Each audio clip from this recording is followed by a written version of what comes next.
Right, so hello and welcome back to Books and Things, and welcome to another Victober video. And today I have for you another instalment in my 5 Victorian novels about series. And today I have 5 Victorian novels to tell you about that have unreliable narrators.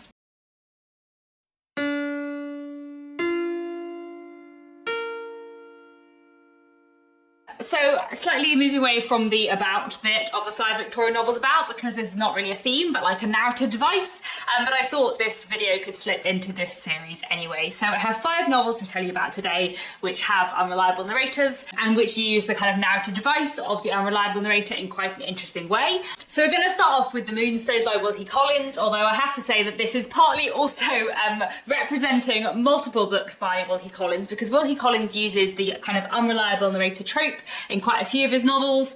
Both The Moonstone and also The Woman in White by Wilkie Collins are told from the perspective of various different characters. We move through different narratives and kind of see the situation and the kind of dramatic plot of the novel through the eyes of various different characters who are involved in some way with some kind of crime. So both those two novels use multiple narrators, all of whom have their own kind of biases and opinions and their own gaps in knowledge. And then Wilkie Collins also uses the unreliable narrator technique in Armadale, which is partly in the third person but also has some first person diary entries from one of the characters who is quite unreliable in many ways. I mostly want to talk about The Moonstone in this video, but I thought it was worth mentioning that Wilkie Collins does use unreliable narrators in multiple books. The Moonstone is a novel that focuses on the disappearance of a diamond and all of the characters who are surrounded this disappearance, this theft, what has happened to the diamond and how everyone is trying to find out what has happened to the diamond. And we're told the novel from various different perspectives. So we start off in the head of Gabriel Betteridge, who is the steward of kind of a big house,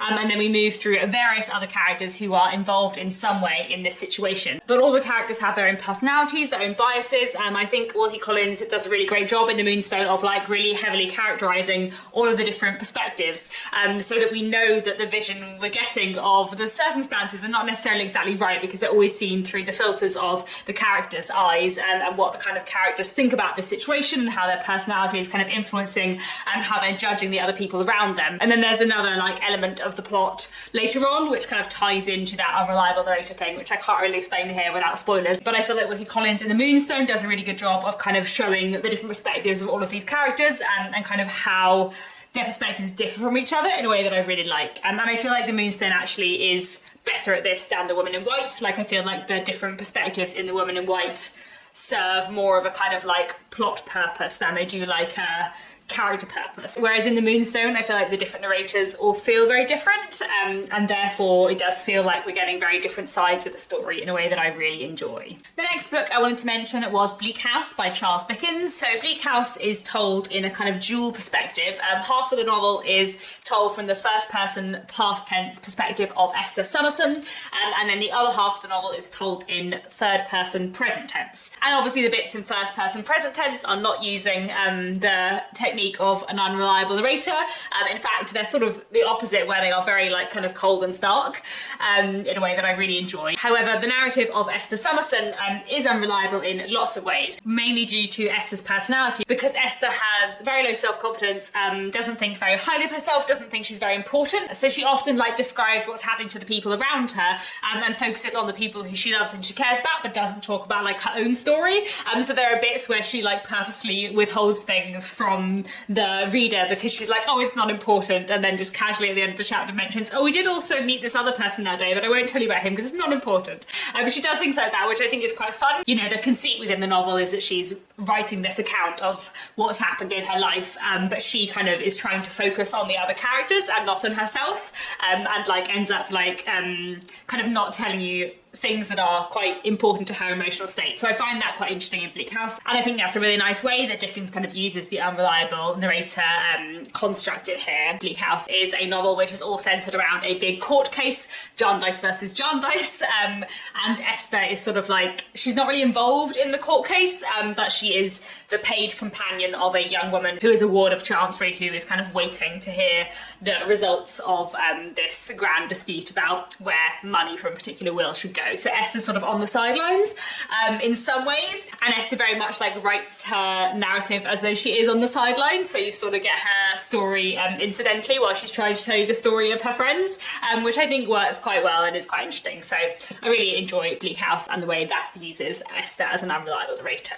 The next novel I wanted to mention with an unreliable narrator is Valet by Charlotte Bronte. Valet is a novel which follows the character of Lucy Snow from her childhood to her adulthood, and her adventures and her life when she leaves England and travels to Belgium to become a teacher there. Valet is another one where our narrator is consciously deceiving us, though I think where Esther is doing it kind of out of her own sense of her own unimportance, I don't think that is what Lucy is doing in Valet. But there are certain points in the narrative where she admits that she has misled the reader, or that she has withheld information from the reader. So there are points where Lucy kind of misleads the reader and later kind of openly admits that in the narrative, which I find really, really interesting. So Lucy kind of withholds certain bits of information from the reader in a way that I find really interesting and quite effective. But as well as that, we also have her kind of biases against various characters. I think Lucy judges the other people around her in Valet quite harshly, thinking of especially of a character like Ginevra Fanshawe, and I feel like it's quite interesting reading Valet, thinking of Lucy Snow as an unreliable narrator in kind of plot ways, and thinking about how she also might be an unreliable narrator in the way that she portrays the characters of the people around her.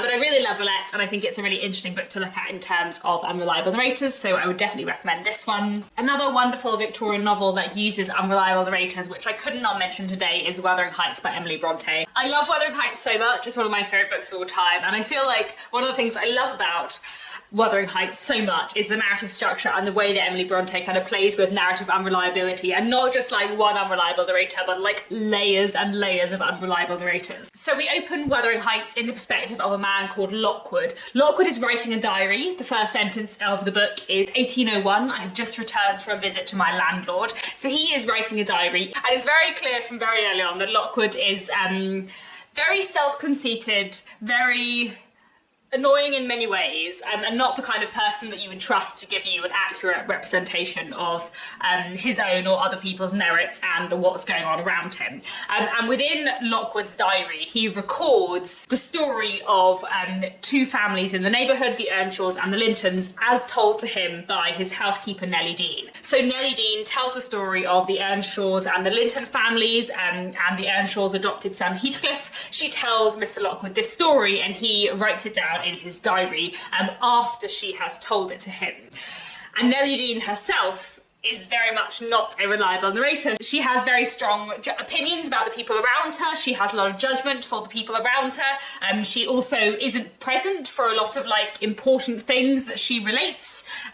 So she knows certain things about the relationships between the characters, but she doesn't know everything because she's not always on the scene. And she also, within her narrative, reports a lot of dialogue from other characters, including sort of full stories and long scenes, including other dialogue that other people have told to her, which she then tells to Lockwood, which Lockwood then writes in his diary. And Lockwood even admits in his diary, as he's recording this narrative, that he isn't recording it completely faithfully. He says, "I'll continue it in her own words, only a little condensed. She is, on the whole, a very fair narrator, and I don't think I could improve her style." So he says that he's continuing things in Nellie Dean's own words, but he admits that he has condensed things. So basically, in the glory that is Wuthering Heights, we have Lockwood's unreliable narrative, and within Lockwood's unreliable narrative, we have Nellie Dean's unreliable narrative, and within Nellie Dean's unreliable narrative, we at times have unreliable narratives from various other characters who tell her things.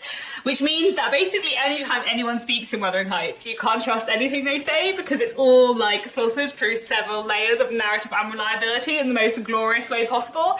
I love so many things about Wuthering Heights, but that is one of my favourite things about it. The fact that it takes the idea of an unreliable narrator and just like goes with it as far as possible. It's so cool. And finally, the last book I want to mention in this video is Barry Lyndon by William Makepeace Thackeray. Now, I should say that I didn't really like Barry Lyndon very much. I didn't hugely enjoy this novel, but the one thing in it that I did think was really interesting was how it used the kind of technique of the unreliable narrator. And I think if you're someone who likes unreliable narrators and who might not get quite as annoyed with the main character as I did, then it might be worth a read because it is really interesting in terms of narrative unreliability. I even was thinking actually, like, the cover of this book is like a woman being like covered up by a painting of a man, which I feel like feels very fitting for like the kind of narrative unreliability elements within Barry Lyndon. So the full title of Barry Lyndon is The Memoirs of Barry Lyndon, Esquire, and this book is set up as being the memoirs of Barry Lyndon. And it becomes very clear very early on in the novel that Barry Lyndon is a bad man in every way. He's just an absolutely horrible, atrocious, awful, infuriating person in many, many ways. But he's obviously trying to defend himself against the fact that the world doesn't really like him, and he's obviously trying to paint himself in a very good light, but he doesn't succeed in doing so because it's so clear that he's unreliable in the way he portrays events. And I feel like the setup in Barry Lyndon and the kind of tension between what Barry Lyndon is telling us and the fact that it's so clear by the kind of person he is that he's obviously not going to tell us the truth, and I feel like that works really well. Another thing that I really like about the narrative setup in Barry Lyndon is that there are footnotes from the editor, which basically every now and then say like, Barry Lyndon is lying here, that's a lie, that's not true, we have it on record that that's not what happened, which I think is really fun and like a really nice element to add into the kind of unreliable narrator setup, where we have our unreliable narrator telling us things and it's very clear they're unreliable, but also we have an editor, like an outside narrative, also telling us that these things are not true. I think that's really fun. I will say that I'm not 100% certain if these footnotes are in every edition, and so they're in this edition, which is not one of the Oxford World Classics edition,